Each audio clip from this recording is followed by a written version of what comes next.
ఈ రోబోట్స్ని చూసి షాక్ అయిపోయారా? చైనాలో ఏఐ పవర్డ్ హ్యూమనాయిడ్ రోబోట్స్ ఫ్యాక్టరీలో పనిచేస్తున్నాయి. ఇవి ఒక అసిస్టెంట్ లా కాదు, మనకు హ్యూమన్స్ బదులుగా రీప్లేస్ చేస్తున్నారు. ఈ వీడియోలో మీకు షాకింగ్ డీటెయిల్స్ చెప్తాను. చైనాలో మ్యానుఫ్యాక్చరింగ్ ఇండస్ట్రీలో ఒక పెద్ద రెవల్యూషన్ అయితే స్టార్ట్ అయింది. ఏఐ రోబోటిక్స్తో హ్యూమన్స్ వర్కర్స్ని ఆల్టర్నేట్గా రోబోట్స్ని రీప్లేస్ చేస్తున్నారు. ఇవి మాత్రం ఒక సింపుల్ మెషిన్స్ కాదు, టూల్స్ని హ్యాండిల్ చేయగలుగుతాయి, అలాగే లెర్న్ చేసే క్యాపబిలిటీ కూడా ఉంటుంది. చైనాలో మోస్ట్ పాపులర్ కంపెనీస్ అయిన యూబీటెక్ ఇంకా ఫోరియర్ వీళ్ళు వచ్చేసి రోబోటిక్ ఇంటెలిజెన్స్ని అయితే ఇంకా టెస్ట్లో పెట్టారు. వీళ్ళు హ్యూమనాయిడ్ రోబోట్స్ని అయితే చాలా డెవలప్ చేస్తున్నారు. ఈ రోబోట్స్కి ఫేస్ ఎక్స్ప్రెషన్స్ ఉంటాయి, real time AI voice recognition అయితే చేస్తుంది.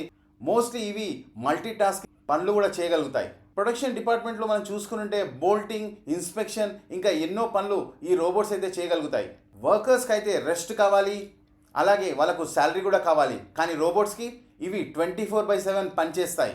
ఒక్కసారి ఇన్వెస్ట్ చేస్తే మనకు కొన్ని సంవత్సరాల వరకు ఈ రోబోట్స్ అయితే మనం యూజ్ చేసుకోవచ్చు. ఇక లేబర్ షార్టేజ్ ఇంకా కాస్ట్ పెట్టుబడి పెట్టడము ఇవన్నీ చాలా తగ్గిపోతాయి. ఇది మంచో చెడో, కానీ రోబోట్స్తో మనకు ఎఫిషియన్సీ అయితే చాలా పెరుగుతుంది. హ్యూమన్స్ లేకుండానే ఈ రోబోట్స్తోని మనకు ప్రొడక్షన్ అయితే ఎక్కువగా చేసుకోవచ్చు. ఈ స్పీడ్లో రోబోట్స్ జాబ్స్ని రీప్లేస్ చేస్తే చాలామంది జాబ్ చేసే వాళ్ళు డేంజర్లో పడిపోతారు.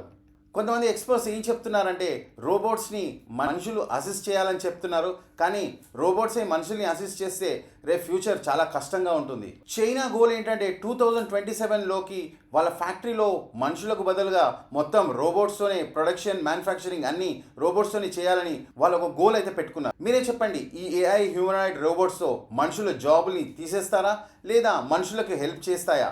కామెంట్లో చెప్పండి. ఈ రోబోట్స్ మన ఇండియాకు కూడా అవసరమా లేదా?